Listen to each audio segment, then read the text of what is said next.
So, okay. I want to welcome everybody who is here. It's really nice to see some new faces. Steve Sugarts from Westchester. I don't think you've been in our programs before, have you? No. Okay. And Paul Aguirre. Not sure what your link is to us, but welcome.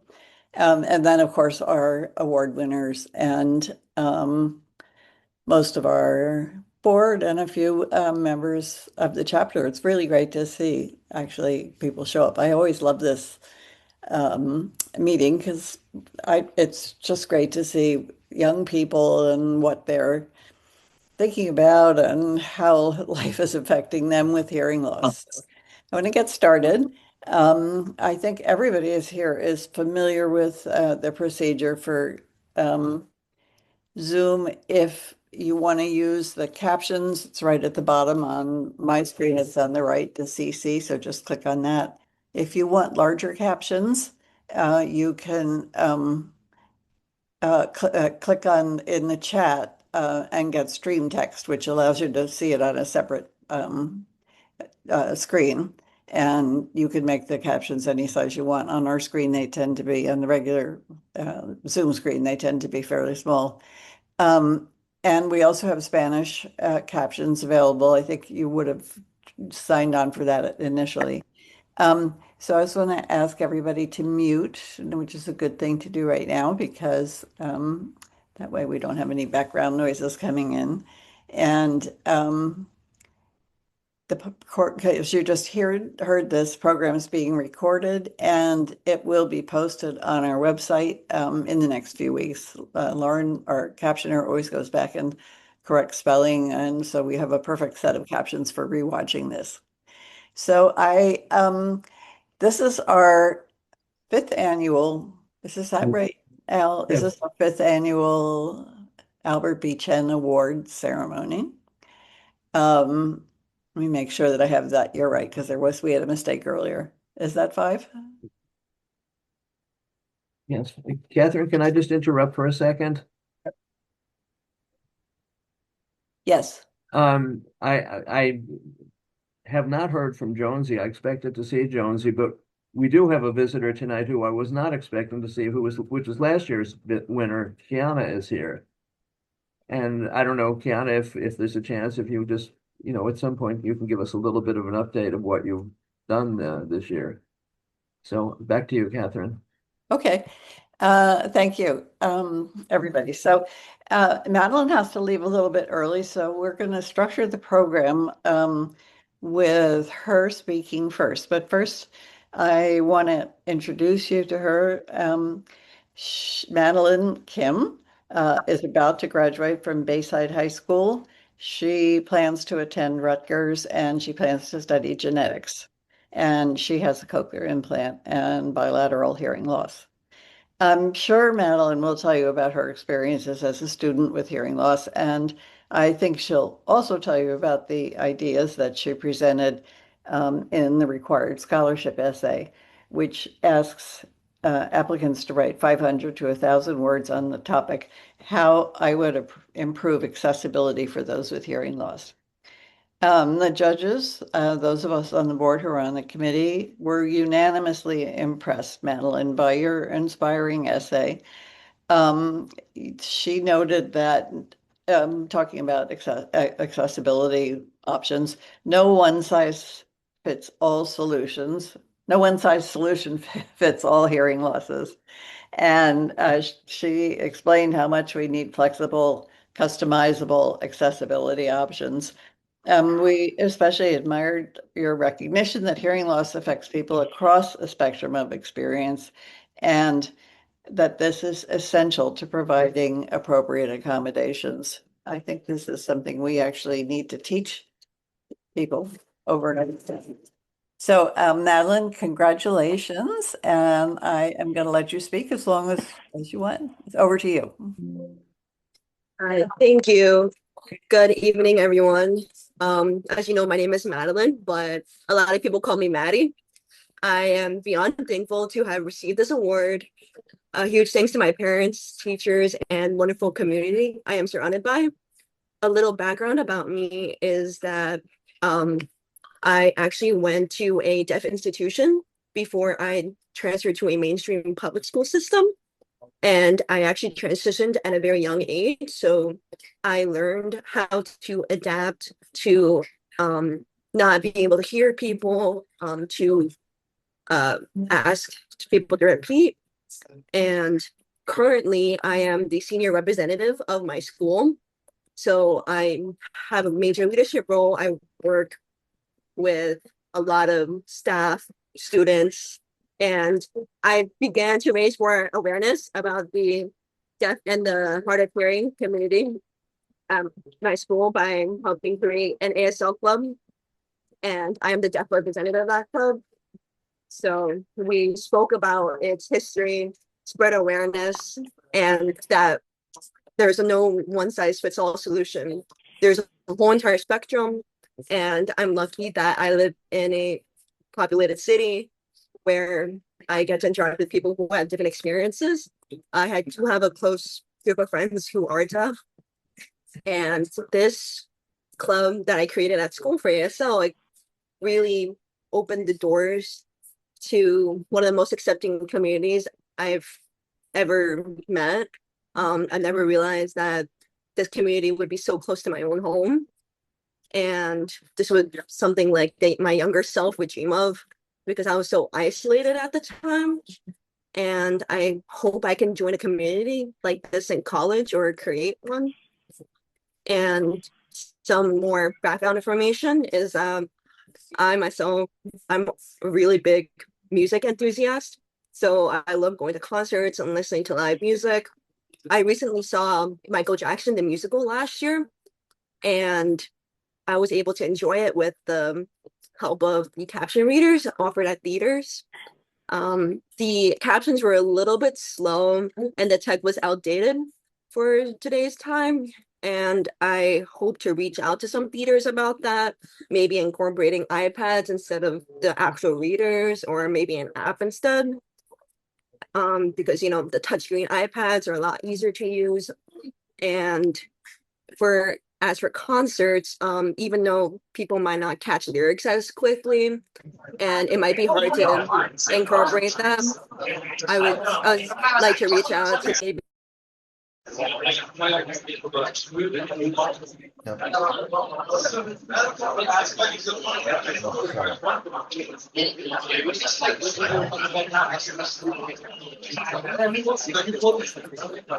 needs to mute. Thank you. Yeah. So I was talking about concerts. Another way I would like to make them more accessible is by adding cart technology, which is something that we currently have, which is also a accommodation. Sorry. It's also a accommodation that's also. Madelyn, just hold on one second. David, Yeah. can you figure out what that noise I is? think it's Anais Baez who just signed on. She's muted now. I've muted her. I'm playing whack-a-mole, and I apologize, Madelyn. I muted you once accidentally. And Madelyn, you're muted. Did I mute you again accidentally? I'm sorry, in my whack-a-mole. Okay, so Sorry. No worries. Julianne, please do mute yourself. Thank you, David. And sorry to interrupt you, Madelyn. No worries. Okay. Thank you again for organizing this meeting. Because cart technology is already incorporated already, I feel like if we just add that to concerts, it'd be a little bit easier. And I was thinking about asking some local bands how they feel about that, or just uploading like lyrics. And in addition to more captioning in movie theaters, I just found out the contact information of the girl in my neighborhood who actually created more caption showings. So I was wondering, you know, maybe I could work with her to create more captioned movie showings in my neighborhood. Yeah. And I think that's pretty much it. Again, I'm really grateful to have received this award. And I'm actually going to study genetics since I got diagnosed with Usher syndrome, which is a genetic disorder that causes profound hearing loss. So I hope to research that after college. Thank you. Thank you very much. Madelyn, you might want to look back at, I'm not sure what year the meeting was, but one year we had Rebecca Alexander speak at this meeting, and she also has Usher syndrome, and she wrote a really terrific book about it. I don't know if you know about her, but she also gave a very good presentation. So thank you very much for that. I want to let Al have a minute to speak. And Al, if you have any questions for Madelyn or for Hugo, who I'm going to introduce in a minute, please go ahead with that. Thanks. I appreciate everybody for showing up. And once again, thank you to the HLAA and the scholarship committee for taking care of this. It's awesome. Scholarship is really about inspiring and rewarding young folks to make them into future HLAA leaders, et cetera, that we have today. It's an important community to be a part of across the spectrum of ages. So my congratulations to you, Madelyn, for winning the award. The presentation you just gave is fantastic. I can see why you were selected as this year's winner. Is absolutely fantastic. I'm glad you love music. I have 15 songs, and the one thing I do with my songs of all the videos is I make sure they're all big captions as the centerpiece of all my videos.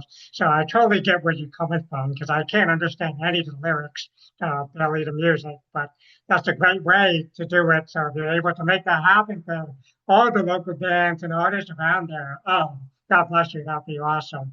And I also want to extend my thanks and welcome Nicole and Kiana, who I see here. Awesome. Good to see you guys. And congratulations for your pass as well. Pass award. I can't wait to hear what you guys have to say. And of course, congratulations to Hugo as well for his award too. Thank you. And we in the chapter also thank Al for making this scholarship award available. It's really a wonderful thing for us to be able to do. We're very happy. Thank you, Al. We had so many good applications that we decided to give a second scholarship from the chapter of $1,000. The Al Chen Award is $5,000, and we had a hard time deciding. The second award is going to Hugo Vohmann. He is graduating from the United Nations International School, and I think unless you've changed your mind, he's going to be attending Colorado College in Colorado Springs. So, Hugo, do you want to say anything? And do you and Madelyn want to say anything to each other, or? Oh, do you want to go first? Yeah, go ahead. Okay. I want to also congratulate you for getting the award as well. Also, we could maybe try to keep in touch also with Nicole, the past winner. So like talk about like getting accommodations or maybe any other questions. Definitely. Congratulations to you too. There were some things that I was going to say. I was going to say if I'm allowed, and I definitely think we have some overlapping ideas. So definitely, if we could stay in touch, that'd be great. Yes, please go ahead. Good. Okay. So firstly, I just want to thank you all so much for this generous recognition. I'm super honored to be here and to share a bit about the work that I've done. To share a bit about the work that I've done and the ideas that I'm passionate about. So I was diagnosed with severe to profound hearing loss when I was 20 months old, and I've spent my entire school career in mainstream education. I spent my whole entire school career in mainstream education, and over the years I've seen firsthand. And over the years I've seen firsthand how difficult it could be to get consistent support for students with hearing loss because of consistent support with hearing loss because of a lack of understanding. And that's why in high school I began advocating not just for myself, but for broader awareness. For example, I used my free periods to meet with counselors, teachers, and staff to explain why accommodations like the FM systems, front row seating, or extra time are essential. And through these conversations, I realized how important education and communication can be in creating more inclusive schools. And so if I could improve one thing, it would be to establish workshops for educators and school staff, like training that covers hearing loss, audiograms, assistive tech, and the everyday challenges that students like us face.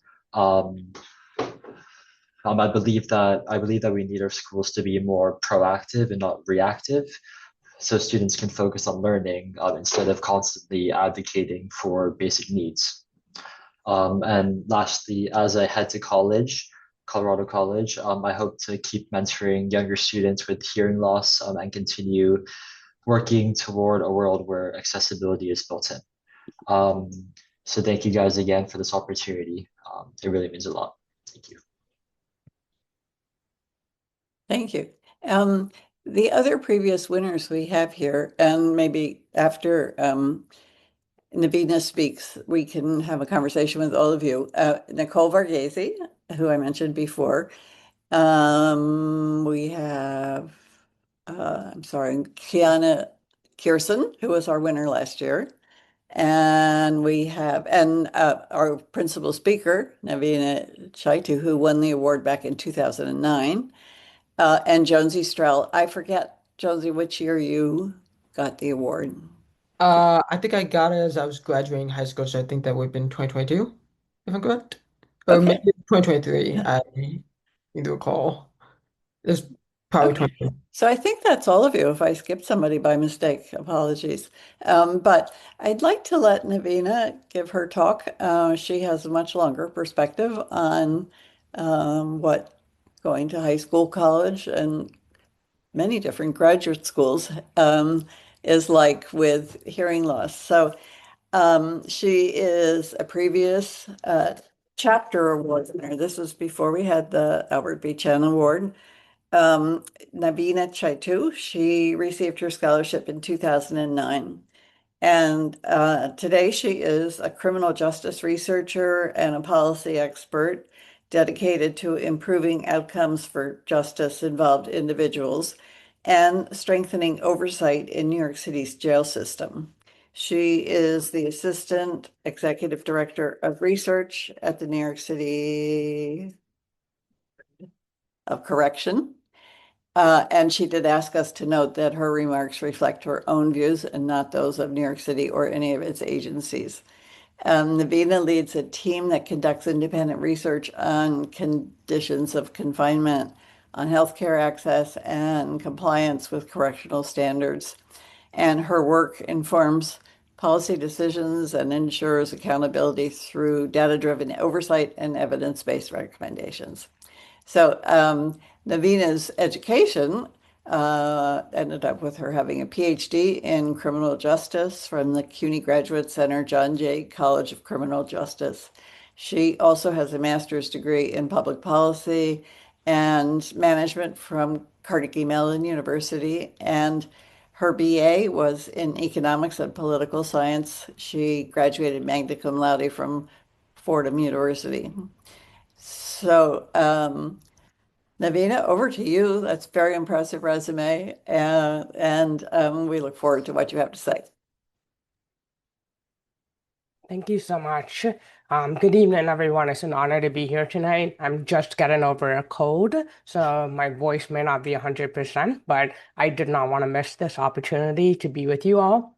I want to thank the chapter for inviting me and for continuing to support students who are curious, driven, and ready to make a difference. I also want to thank Mr. Albert Chen for generously funding this year's scholarship awards and the previous year's awards, of course, and extend my congratulations to Madelyn and Hugo. You stood out in an impressive field, and this recognition is well earned. I received the scholarship in 2009 when I was a senior at Stuyvesant High School. I was fortunate at that point and still to have parents who are fierce advocates for me from the very beginning. Their support and their refusal to accept any limits being placed on me taught me how to advocate for myself, whether it was asking for captions or pushing for access that wasn't already built in. I learned how to navigate systems that weren't designed with me in mind.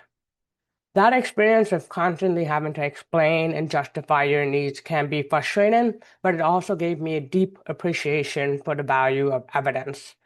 I wanted to understand not just what the rules were, but why they were that way, and who they worked for, and who they left behind. At Fordham, I double majored in economics and political science, and I pursued research that connected directly to real-world problems. I then won a National Science Foundation graduate research fellowship, which supported my graduate work on disability and poverty at Carnegie Mellon University. And then I later earned my PhD in criminal justice, focusing on how the educational and criminal legal systems intersect, especially for students with disabilities. What stood out to me then and still stands out to me now is how limited the data is on people with disabilities. So much of our policymaking is based on assumptions, not facts, and there's often a lack of disaggregated data, little research on outcomes, and almost no rigorous evidence about what actually works to reduce disparities. And that was one of the reasons why I fell in love with research. Data is a tool for equity, but only if we ask the right question and insist on including people who are usually excluded. Today, I lead the research team at the New York City Board of Corrections, where we use data to drive oversight of the city's jail system. Our work focuses on conditions of confinement, healthcare access, and systemic accountability. It's not abstract, it's about human dignity, especially for those people that society often overlooks. To this year's scholars, this recognition isn't just a reflection of what you've done so far. It's a reminder that you have the tools to keep going. Self-advocacy doesn't always mean speaking the loudest. It means being clear about what you need, asking thoughtful questions, and creating space for others who don't always get to be heard. There will be challenges, and there may be rooms where you feel underestimated. That's okay. Keep showing up anyway and lead with evidence. Don't wait for permission to make an impact. To Nicole, Jonesy, and Kiana, it's a joy to be here with you and with other past recipients who continue to chart bold, thoughtful paths. And to Mr. Chen, thank you again for your generosity and for investing in the next generation of leaders. Congratulations again to tonight's awardees. I'm excited to see where your journey takes you, and I'm grateful to be part of this celebration. If there's time, I'm happy to answer questions and happy to turn this into more of a discussion amongst, the current winners and the past winners and all of you here tonight. Thank you very much. Thank you, Navena. I will ask first if any of you previous winners, or Madelyn, if she's still here, which I'm not sure, have some questions that you would like to ask Navena. If you don't, I will. Okay, nobody's raising your hand. You know, I mean, you all know how to use Zoom. You know how to raise your hand, right? Go down to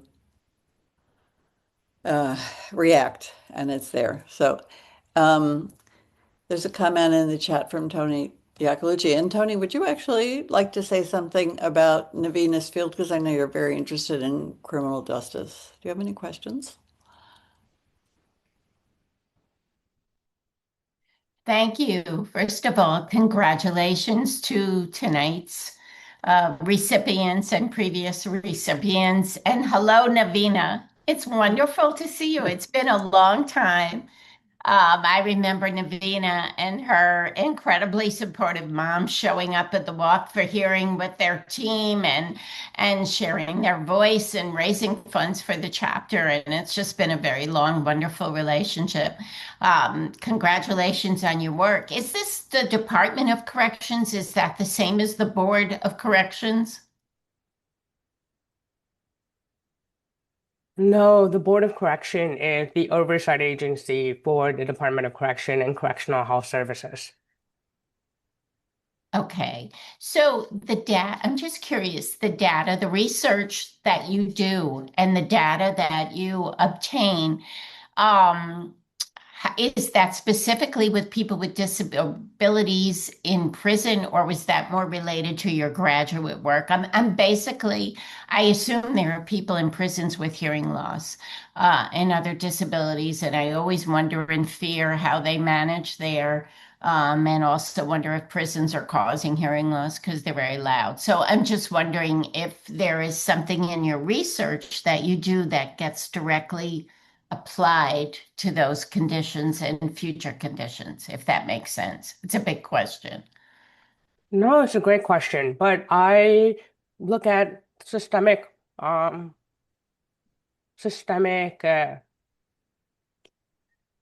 functioning overall. And so what we do is we don't just focus on people with disabilities, regardless of the disability type, but what we're looking to see is that there's compliance with the basic tenets of what's considered to be our minimum standards. And so these are basic thresholds that both the healthcare agency and the corrections agency both need to meet in order to be in compliance with providing the bare essentials for people in the criminal justice system.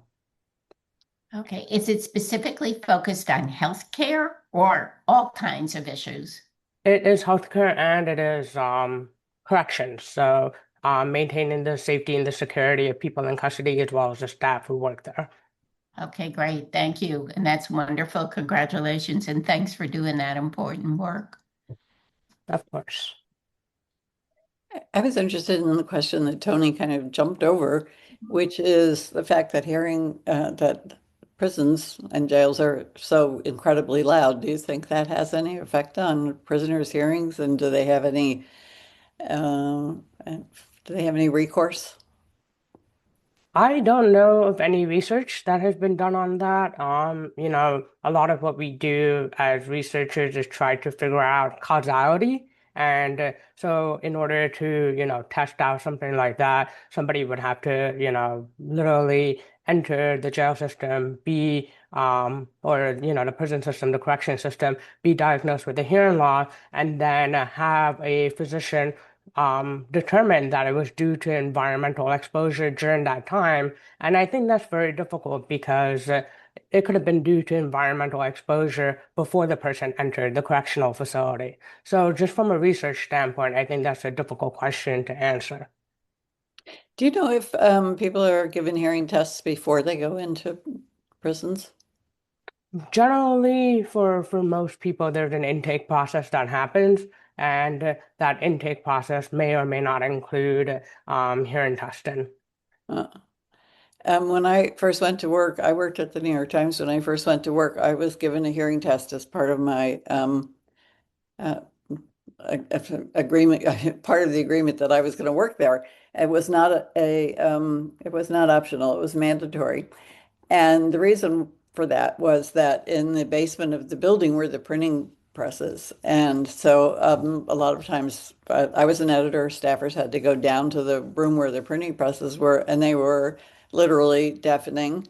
And a lot of the people who ran the presses were deaf. They were ASL signing deaf. So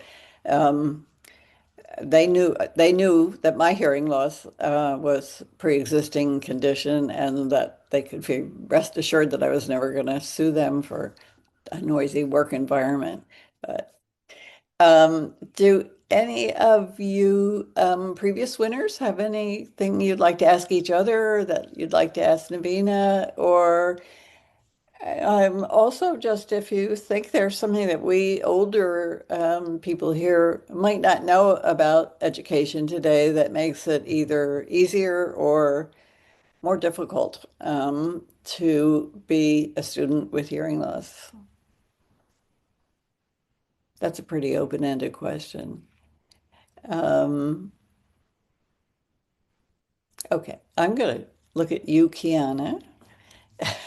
And do you think, all right, let me ask a different question. Can you talk a little bit about you're just finishing your freshman year of college, right? Yeah. Yes. Can you talk a little bit more about the difference in having hearing loss in the high school experience and what you're experiencing in college? Okay. Well, first, I want to say congratulations to the two winners, both Maddie and Hugo. Congratulations.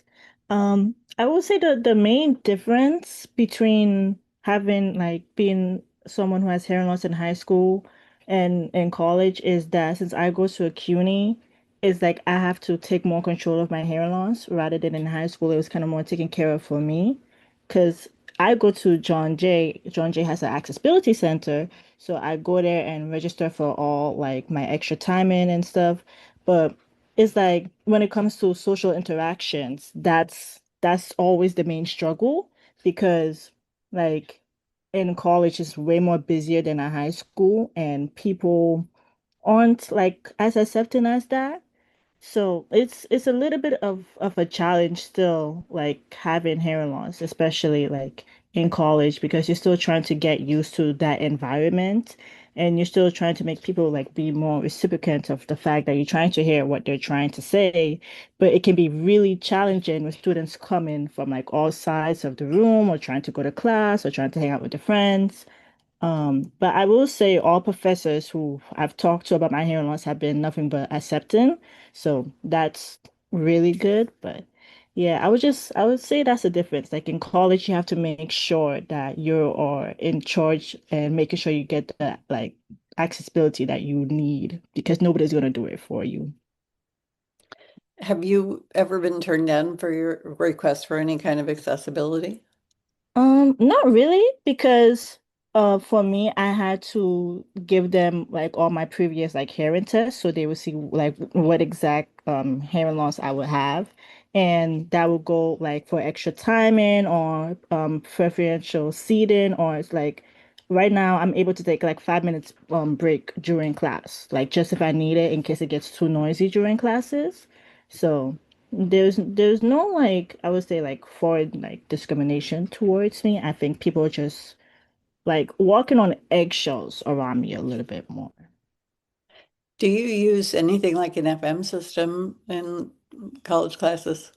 No, but I have my personal hearing aids, which I To do launch still in New York use. City, New York, you'll see lots of clouds and thunderstorms and can expect a high of 77. How about you, Jonesy? Do you have any experiences in college that are different from what you experienced in high school? Yeah, Um, totally. And want to make sure y'all can hear me okay on this. Y'all can hear me okay? Okay, Yes, good. yes, So, yeah, yes. amazing. Yes. Well, first off, I want to thank everyone for coming here and hosting this amazing. But you have, wait, Jonesy, you have to talk a little bit more slowly because a lot of us here have hearing loss. Absolutely. Thank you. Okay. So I do want to just thank you all for organizing this event and everyone for coming here. It's amazing to see you all again. It's been way too long. I would definitely say the environment in college is very different than high school because things are set up differently for you. You also have to take more time to put in an effort. Like I definitely agree with what was just said earlier that pretty much in college things are much tougher, people are much more strict, it's much more work, so people are a lot less tolerant because people are trying to get stuff done. But at the same time, I think also, still got hearing disability, in my opinion, you gotta be considerate of that at least. Um, I would say definitely it's different because, for example, in high school, my teachers would always assign the seating for classes. So I would have conversations with my teachers before and be like, hey, can you assign me at the front of the class so I can hear better? In college, there's no assigned seating. So I just walk up to the front of the class, unless everyone's rushing to take first seats, I usually get a seat. So it's pretty simple. So I'd say in college, it's like you have to take more hands-on. Um, ability in order to take the lessons that you took in high school and make sure that everything that you can still get what you need. But for example, in high school, I had people who would help me with like my FM receiver, who would help me like manage me. I have like a speech therapist that I could see. But the thing is, in college, I don't really have as many of the same resources anymore. So like I don't have the FM receiver. I don't have someone directly at my school like who I can go to.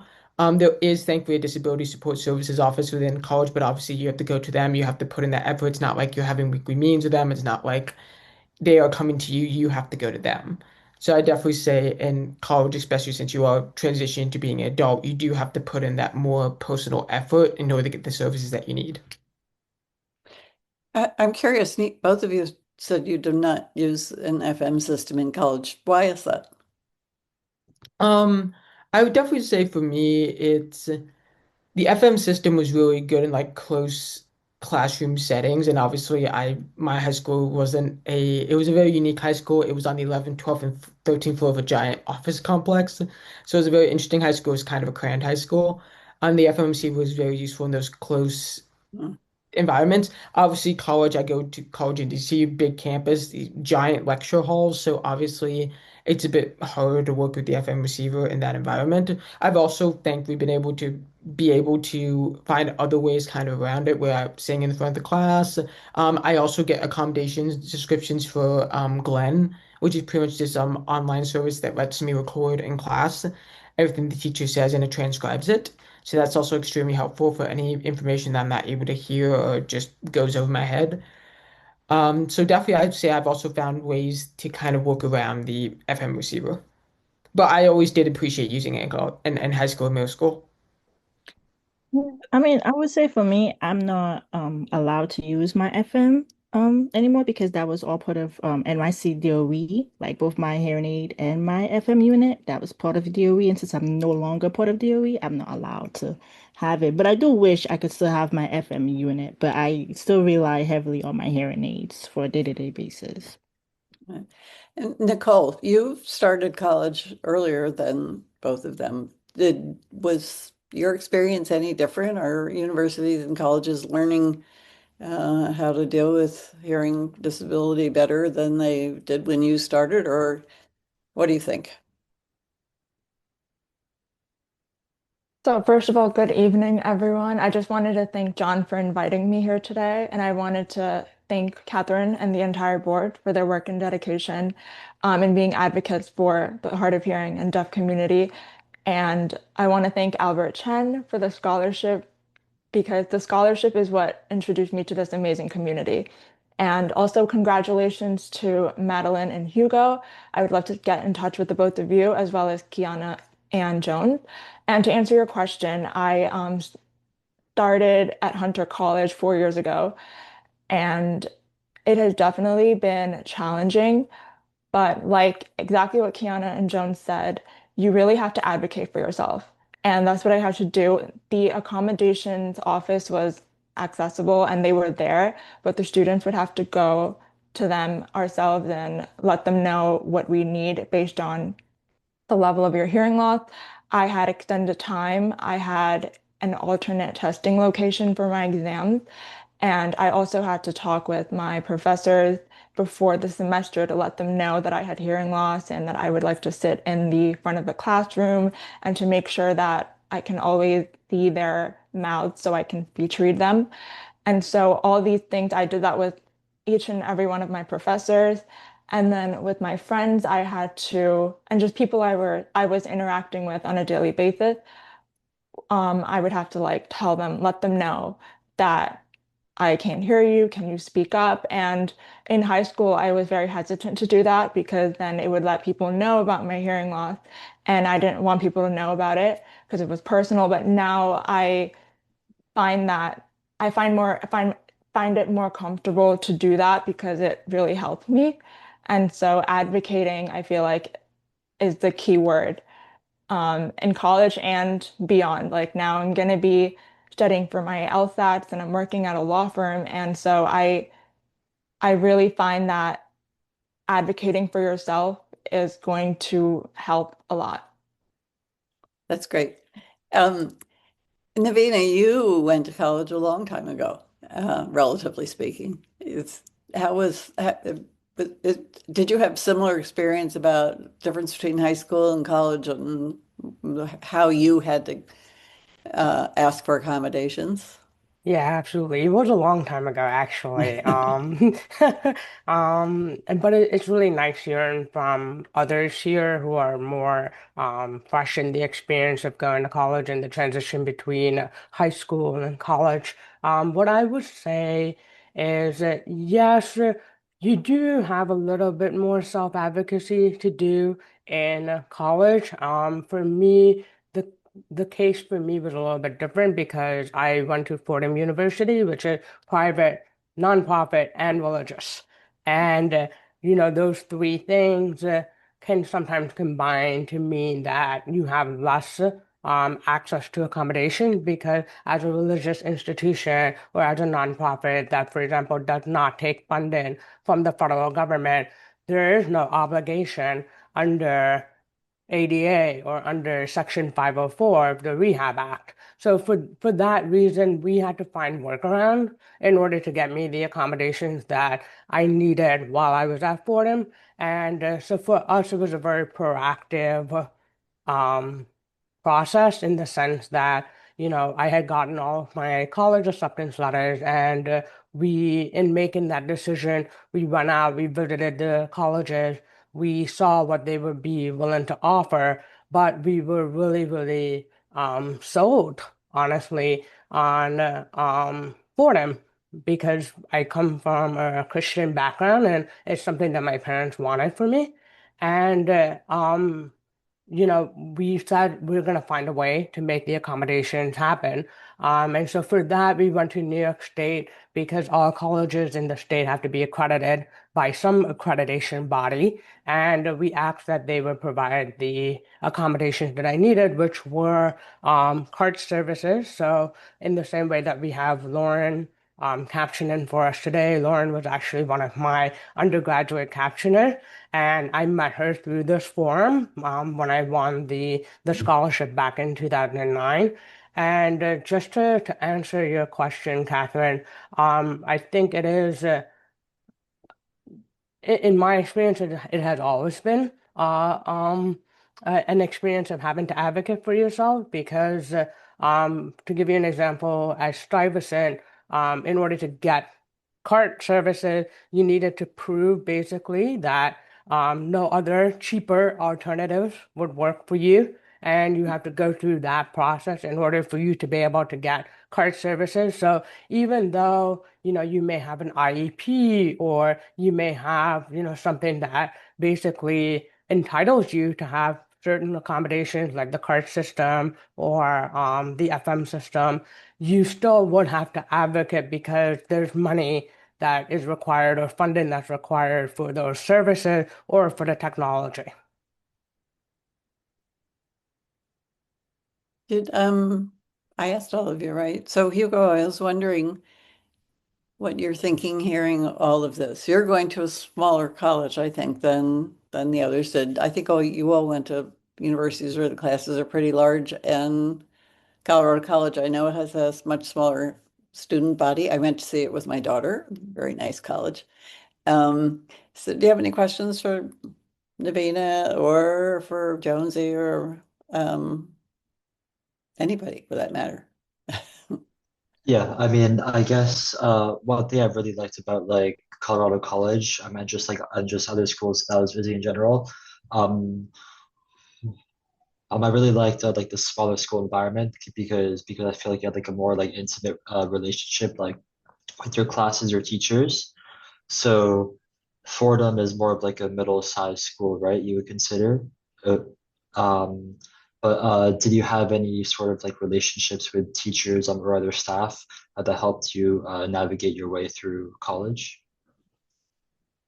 Yeah, absolutely. So Fordham class sizes were around 10 to 12 students in general. So very small. You did have access to your professor. I met some of the most wonderful professor at Fordham. And yes, you do have that opportunity to really work one-on-one with them. And they will get to know your needs in terms of your disability, but also your needs in terms of a student who is aspiring to be, a lawyer or a researcher or whatever it is. And I think one of the really lovely things about having such small class sizes, having that opportunity to work with professors, is that they will help you achieve your goals in that way. And that is not even, that's notwithstanding any sort of communication you may have about your disability.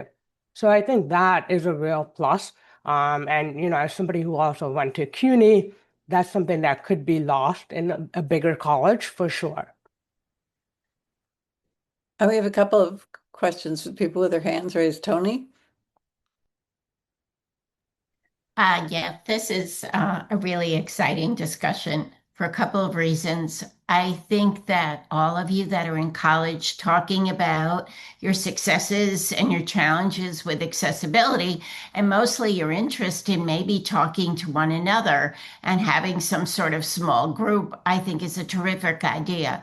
And if the chapter could support you with a Zoom link, maybe we could even convince Navena to sort of help out with that since she's, been through the ropes for quite a while. I think that's an excellent idea. We also have an Instagram account now. We have a meeting part of the chapter. The And chapter. that's at HLAA. We should all know On it. Insta, we would love you to join the group. Pose some of your suggestions. Do you want to say something? Go ahead, Catherine. Wait, who are you talking to? Me? Okay. We do have an Instagram account, and I don't know what the address of it is without looking it up, but maybe somebody, like John, can you look it up? I think you can find it in or Tony, if you can look in one of the emails from. Yeah, can you hear me? Yes. Can you hear me? Yes. Can you raise your, okay. So the Instagram is HLAA.NYC.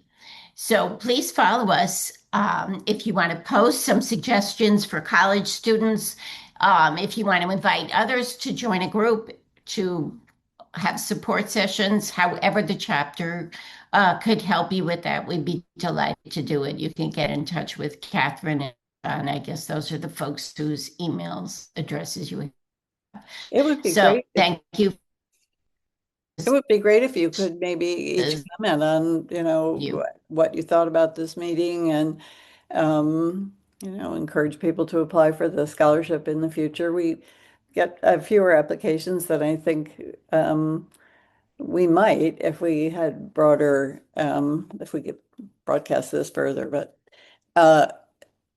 anyway, we're all brand new to Instagram here. And so if it looks like we're fumbling, that's why. But we are up and running. So, and I'm not sure how to pronounce your name. Anais Bias. Do you have a Hi, everyone. Hi. Let me just lower the hand. Hi, my name is Anais. I just came out of work, so I logged in through my phone. I was trying to figure out how to mute it, so apologies for that.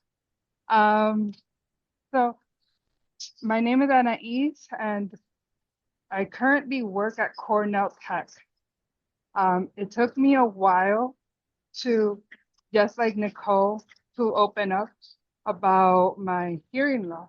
So I went through college only letting the faculty know and sitting up front. It was extremely difficult for me as a person that was born with hearing loss, going through college, my college experience, and just having to record or to look at videos so that I can study. So that I wasn't very open to assistive help like nowadays. That was a long time. I'm in my 30s, so it was a long time ago. But now that I work in education, I want to be there for the younger generation. I want to be able to help those that need, that are not expressing themselves, that are just to bring awareness, because not a lot of people like myself opens up, especially at a young age. They don't say, this is what I need. They don't self-advocate. So my question for Naveen that works in higher ed, what do I need to do to help the students, to help awareness within the campus that I currently work at, and also hopefully in the chapter, and hopefully join the young chapter that you're planning right now.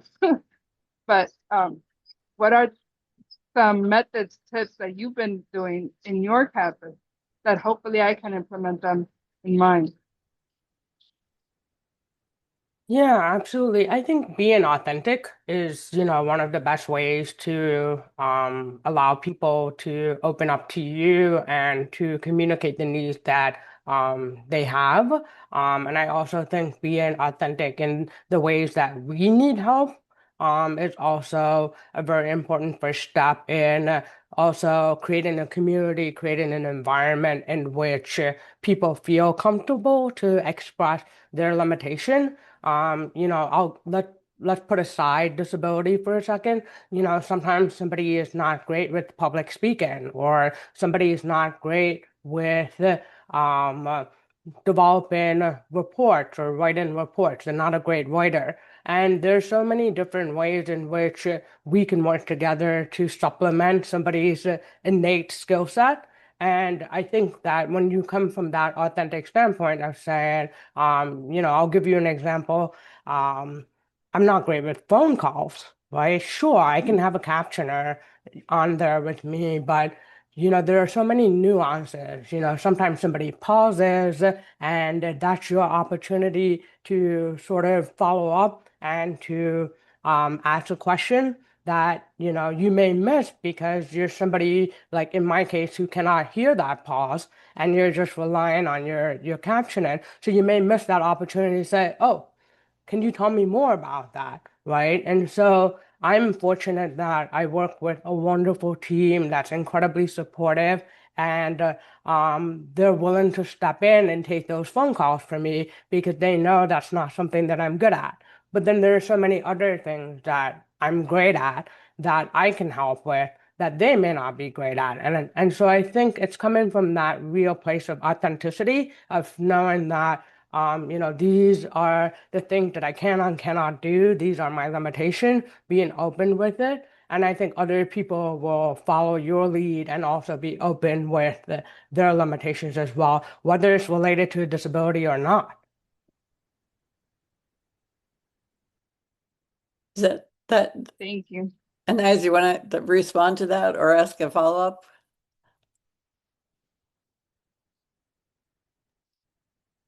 So I'm learning how to do that after 2 years and a half that I've been working with Cornell.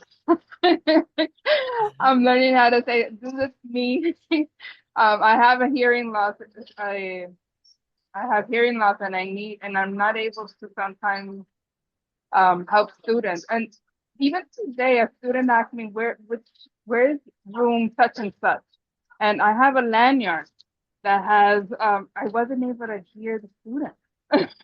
So I have a lanyard that says, "Please speak up."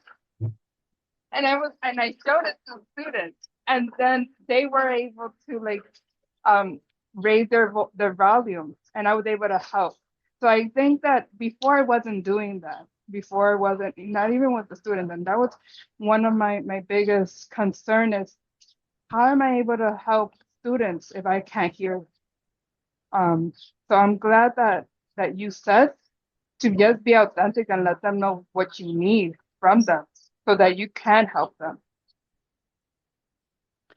Yeah, absolutely. I think that, people are looking to you to get your experience and your expertise, and you'd be amazed that, if you're open about what you need from them, how much people will try to accommodate you. And, like your example, just, put another example in my mind, which is, sometimes you're not always in an environment in which you have your captioner, right? Like for me, I may just bump into somebody in the hallways and on work, and we may want to have a quick conversation, and we can do that. But then there may be one or two words that I miss, and being able to identify, you said so and so, but I missed that last word, or I missed that word there in the middle. And them knowing, oh, I need to change that. Let me substitute another word that might be easier for her to hear. And then, we continue our conversation. So I think a lot of it is just coming from the place of knowing that people are there and are willing to support you. For the most part, I want to say 90% of people you meet are kind and helpful. And just being able to be open and share what you need from them so that you can have that communication, you can have that relationship. Thank you. Appreciate your words. So, Al, Chen, would you like to say something? Yes, thank you, Catherine. When I was listening to various people speak, and then just thought just occurred to me because Nicole, you talked about with Madelyn and Hugo and Jonesy taking up a group to stay in touch, and then Tony chimed in how that's a great idea because I think that's a great idea for the younger generation. But Nicole, you're moving on into the workforce, and that a light bulb went on, and it occurred to me, hey, look, if I can help anybody, make that transition as well, just like you're helping those who are transitioning from high school to college, there's going to be a transition from college to the workforce and beyond. So I'm just going to throw it out there that I like to make myself available to help anybody out if you think that'll be helpful. So, dealing with your hearing loss will be a lifelong journey, whether it's a social one or an office political one or self-advocacy one, etc. So but it's always good to have folks who've gone through some of those before and maybe get some advice or whatnot. So I throw myself out there as an idea to help you guys further and continue your journey so that way you can be successful and achieve the kind of life that you guys want. That's all. Thank you, Al. The chapter would also, I'm sure we would be really interested in helping with this kind of thing. And so speak up. You can get in touch with me or with John. I don't know if Al's email address is available, but we can pass it along to him. John, your hand is raised. Yeah, well, first of all, I'd like to thank all of the winners, past and present, for being here tonight and sharing their thoughts with us. It's very clear that Al's generosity has been well invested. That you all are doing great things. If you told us some of what you're doing, but if some of you would like to tell us more about what you're studying or where you think you're headed at this moment, that might be of interest to all of us.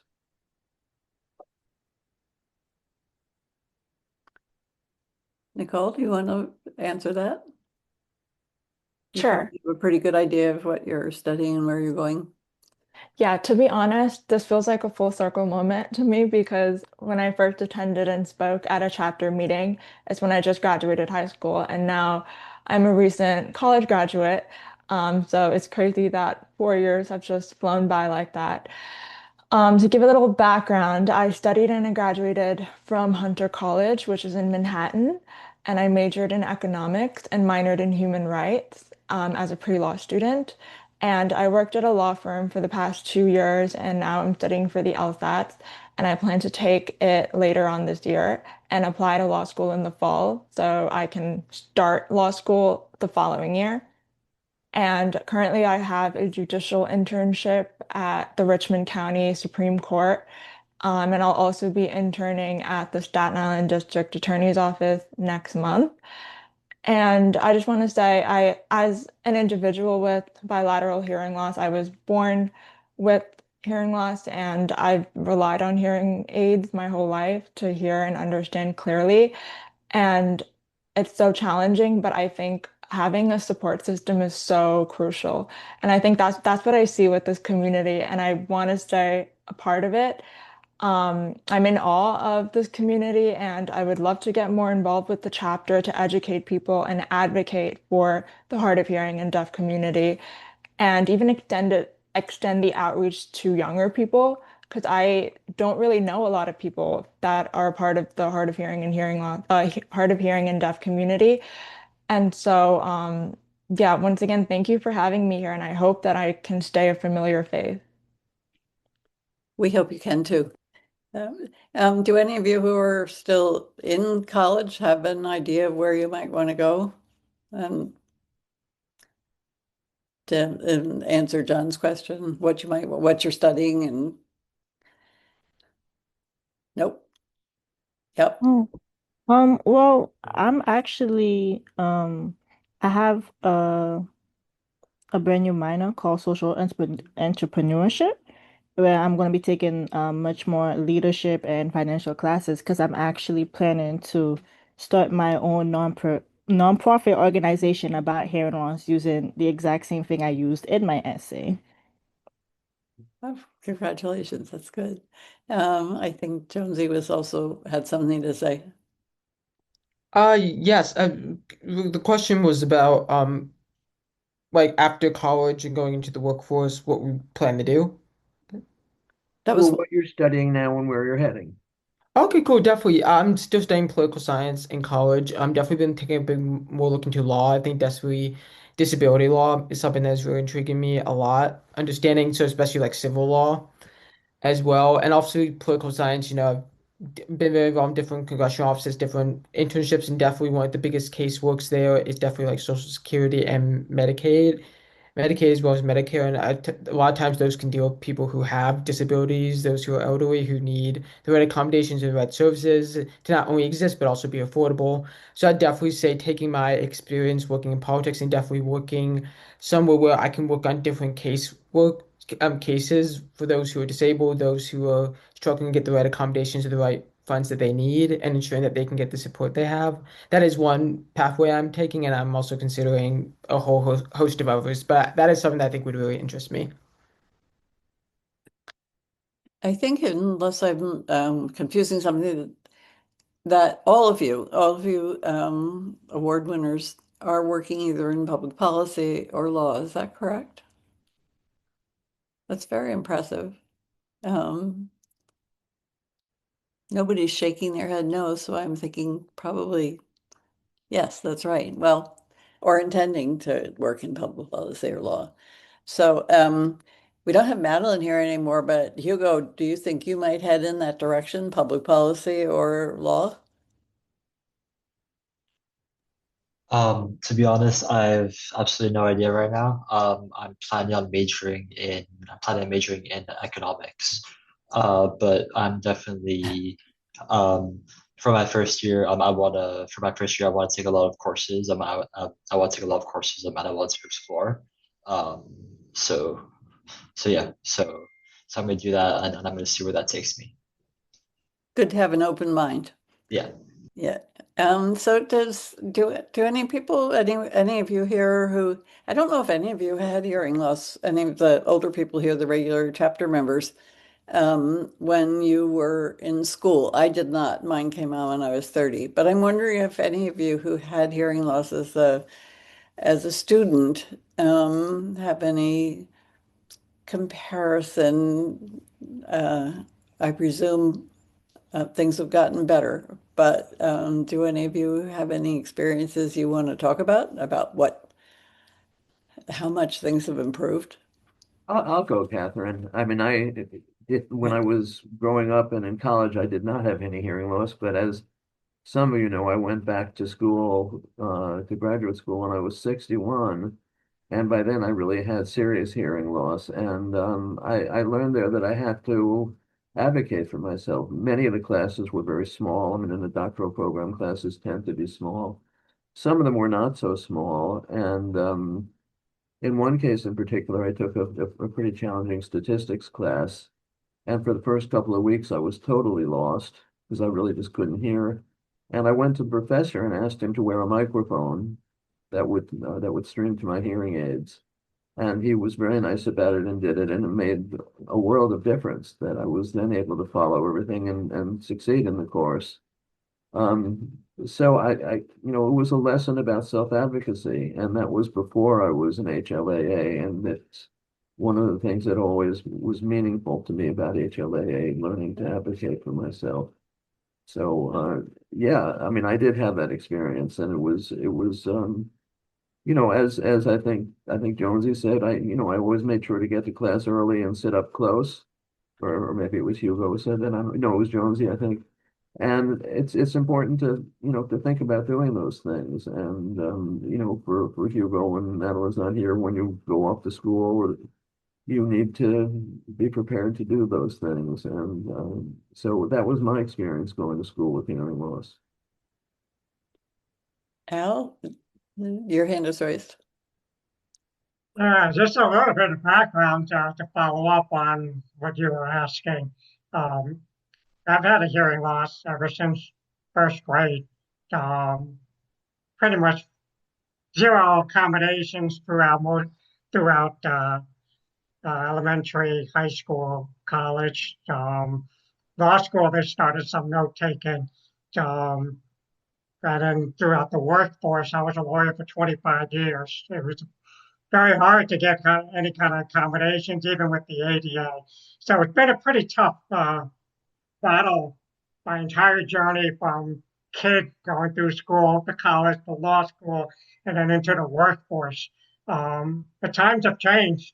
And I think, I definitely have the HLAA to think about that, especially with Semmel. I see her on the screen there. She brought me into the HLAA, and that's where I finally met folks who have this hearing loss. And then this whole self-advocacy that HLAA has really engaged me and taught me about. It's been so helpful since then. So very, very thankful for that as always. Thank you, everybody.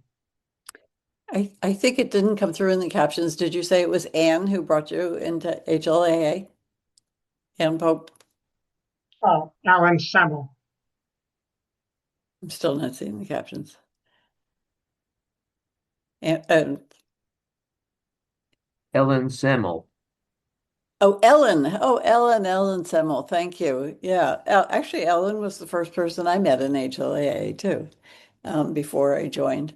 I just want to say thank you to Albert. Yes, I enjoyed working with him. Yeah.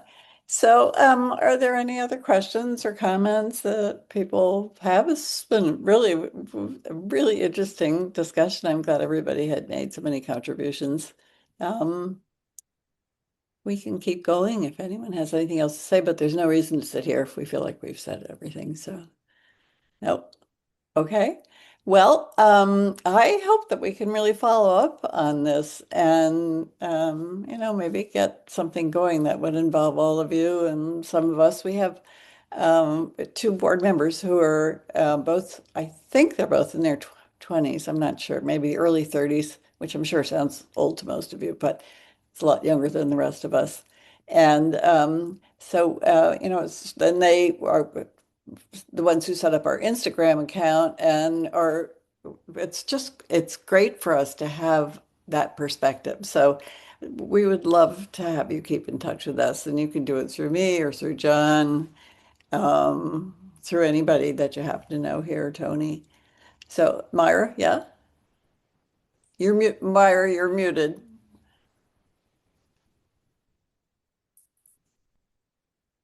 Well, a lot is I have a hearing loss since I was 5 years old. This year is my 50th year as I graduated college. 50, and I can't believe it seems like yesterday. But like John, like Al said, there was no accommodation for us. The only thing when I started college, Center for Hearing Communication offered me to have somebody take notes for me. I felt, why should I need notes? I did everything myself through high school. There was no conversation.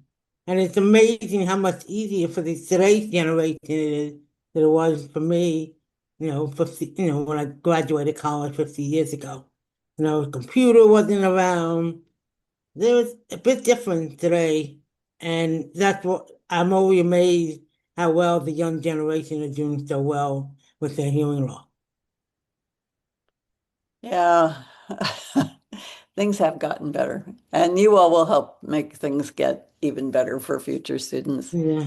So I just want to say thank you to everybody. I want to say please keep in touch. Thank you, those members who are, I think, all members of our chapter, but I saw a couple of voice names that I didn't really remember. Martha Weisberg one, and Judy Sugarts, and then I think there were a couple of other people here who may have had to sign off. So Anyway, this is the last meeting of the spring of 2025, and we will be starting up again in September and the third Tuesday of September. We don't have our programs completely worked out yet, but we hope that we'll have some programs that will be interesting to everybody. And please come back, especially those of you who are award winners. Please come back to our award ceremony next year. It's great to see you. It's really terrific to have you all back. And I want to thank Navena for just pushing on through that cold. You sounded absolutely fine. And thank you very much for what you had to say and for your participation. I hope you'll come back too. So, okay, well, I think that's it. And I want to thank, oh, wait a minute. Jonesy has his hand up. I don't want to go without calling on him. Yeah. Yes, thank you. I was told by John Taylor that there'd be 2 minute speeches, so I just wanted to. I know there's like I think 15 minutes left on the clock for the Zoom meeting, but I just wanted to be able to give mine for just like an update and everything. Uh, Oh, can you hear me? I know. Wait, I'm not following what you said. I'm sorry. Could you repeat just the last part? Oh, good. Yeah, I was just mentioned by yeah. So John Taylor just mentioned to me in his email that there'd be like 2 minute speeches that we'd be able to give. Uh, Yes. Twenty words. Yes. Yes. I think we should go ahead, Jonesy. Definitely. So I'll just give my nice speech update. So just for those who are new, I'm Jonesy Strell, go George Washington University. Currently majoring in political science. I'm entering my senior year, so I'm currently, you talked earlier about college, the workforce transition, so I'm currently preparing for that transition through my senior year. It's pretty frightening, but I look forward to what I'll be able to accomplish. I do have some big updates. As I mentioned before, in past years, I'm very involved in student government at my college. So we've been advocating for a lot of different, I've been working with senators to advocate for a lot of different new accommodations as well as new resources for disabled students. We actually recently just got a huge victory just a few months ago. So my university uses a program called Blackboard that pretty much it's where they record all the grades, all the classes, all the course materials, everything. But Blackboard is not very accessible to those who are blind or deaf.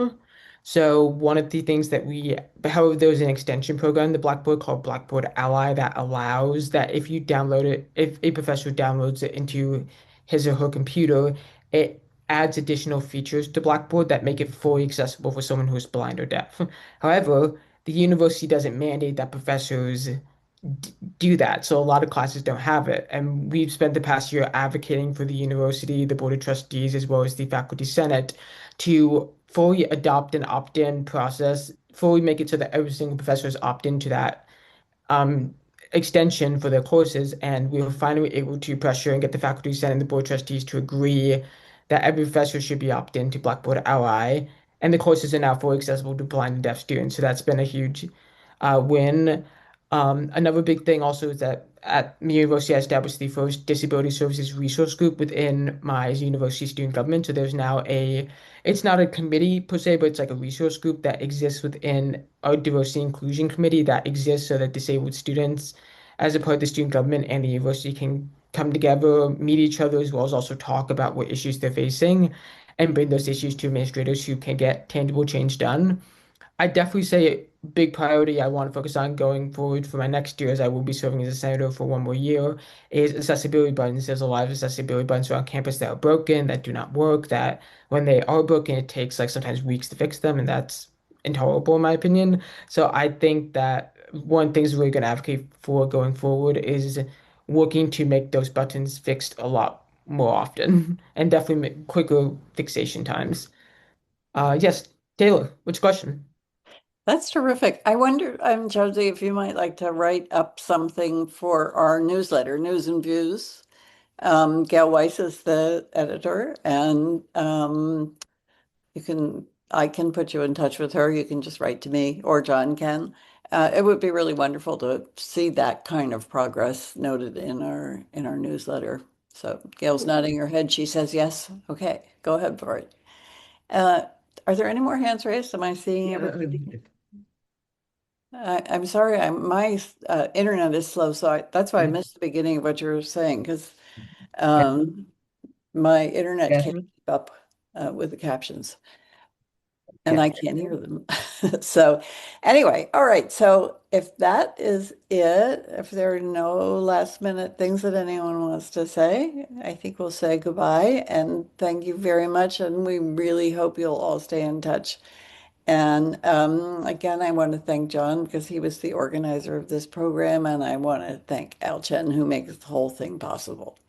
So bye, everybody. Bye. Bye. Bye. Bye.